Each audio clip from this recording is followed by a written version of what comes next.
Good morning! Coffee na tayo. Siyempre, alam mo naman ang ating pagkikismisan. Kailangan mag-coffee. Oo, ganon. Di pungal kayo. Sarap magkape di dahil kahit sobrang init. Buti na lang, kahit sobrang init, nagkakasarap pa din. Sarap. Kaya dahil dyan sa paglalandian natin, tayo mag-chismis, chikahan na tayo. Di dahil, mag-chismis, chikahan na tayo. Oo. Kasi naalala ko lang siya. Dumating niya sa ano ko. Dumating siya sa akin. Ay, dumating sa akin. Naging kasama ko siya dati. Naalala ko lang siya. Sobrang bait ni Girl Lalo. Wala akong masabi. Sobrang bait niya. Pero bilang isang leader, talagang maayos siya sa trabaho. Pero hindi siya ganun, kumbaga hindi siya ganun kabunganga. Hindi siya makabunganga, pero madali siya magsalita. Salita siya, nasa tama, pero hindi siya magmura-mura para lang sumunod sa kanya. Ganun siya kagaling bilang isang leader. Wala akong masabi. Tapos, sa isang company na yon, meron katrabaho niya din yung kanyang karelasyon. Magkasawa na sila, magkasawa na. Matagal, sobrang matagal na silang magkasama. Magkasama na sila sa trabaho. Kasi nagka-relasyon sila sa isang company din dati. Kaya hanggang sa tumagal na sila, magkasama pa lang sila doon sa ano niya, trabaho.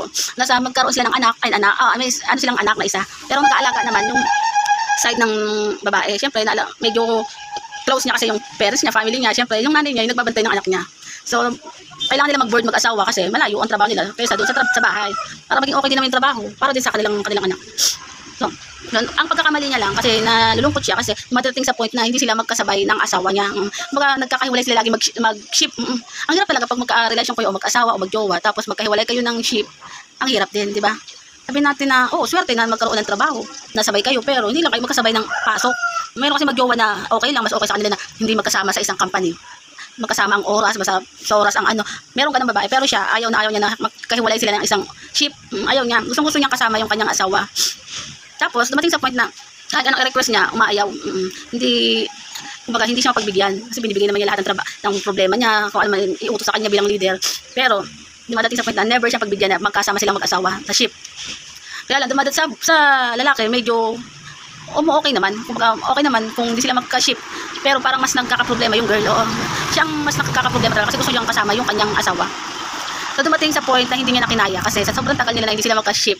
Dumating sa point na nalalaman niya na meron ng issue. May issue na si lalaki.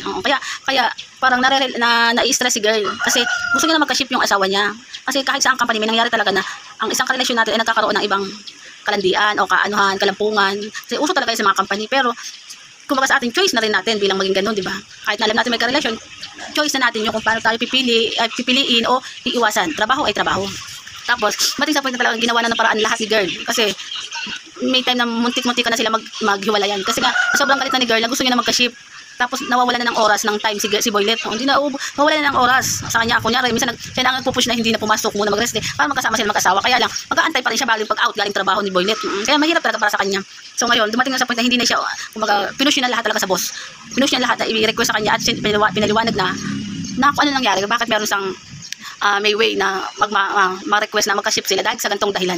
So sa awa naman Diyos, nagpumayag naman yung mga bossing niya. Mas kumbaga pinag-request na magka-ship silang dalawa para maging okay ang kanila mag-asawa bilang relasyon. Yun lang din naging maganda sa company na yun kasi binigyan sila ng dahilan, ng paraan para mabuo ang kanila mag-asawa at hindi na masira pa dahil lang sa company, dahil sa mga nakatrabaho. Kaya yun, dumating sa point na pinush nila na magkabalik yung mag-asawa. Kaya naging masaya sa babae kasi kumbaga sobrang galit niya sa lalaki. Halos gusto niya na makapag-asawa na makapaghiwalay na din kasi napagod na siya sa kakaano.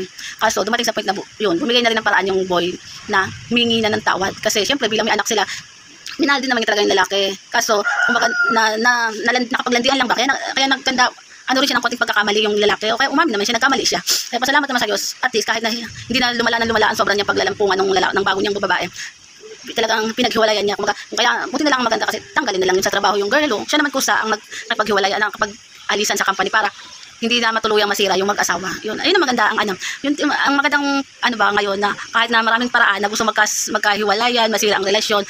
Pasalamat naman kasi may mga tao din na matino na dumadating ng paraan para maging okay din naman yung kanila bilang isang relasyon. Para hindi masira para sa kanilang mga anak, 'di ba? Sa kanyang anak. 'Di ba? Ayun ang masaya kaya dahil sa magandang 'yan. Very good yan din tayo. Kaya okay ang mga naging good news nila. Good job. Tara na magkape. Kaya congrats sa kanila dahil sila nag-positive. Goodbye na. Bukas na tayo mag-chismis, chikahan.